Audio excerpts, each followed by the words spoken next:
V zadnjem delu pa o kulturi. Nemško bombardiranje Novega mesta med drugo svetovno vojno in njegov vpliv na prebivalce opisuje pregledna razstava v Dolenjskem muzeju z naslovom In Novo mesto. Bombardiranje, ruševine, obnova. To je bilo zelo stresno obdobje za vse Novomeščane. Letalskih napadov so se upravičeno zelo bali. Veliko ljudi se je izselilo na podeželje.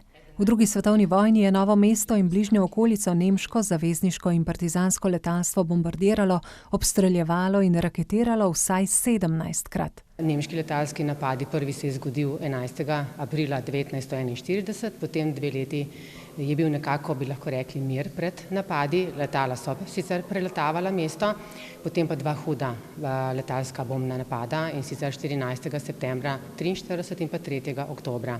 Temu je sledila zelo huda zima, že naslednjo pomlad pa so se pojavile prve želje po obnovitvi mesta. Prava obnova se seveda začne po koncu vojne.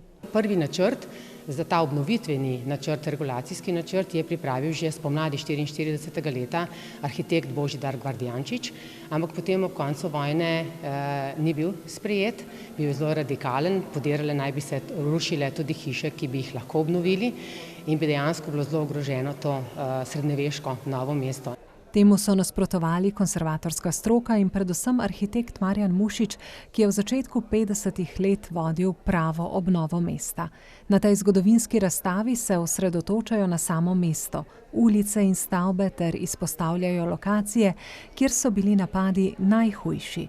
Razstava je zelo bogata z raznolikim gradivom. Ne glede na to, da govorimo o vojni in da se pač trenutno po svetu dogajajo grozote, ki jih spremljamo vsak dan, lahko na tako razstavo pogledamo tudi pravzaprav z pozitivnega vidika. Namreč dobili bomo vpogled v stanje v mestu med vojno. Razstava, ki prikazuje, kako se je pred 81 leti iz ruševin rodilo Novo mesto, bo v Mali dvorani Dolenjskega muzeja na ogled do 24. novembra.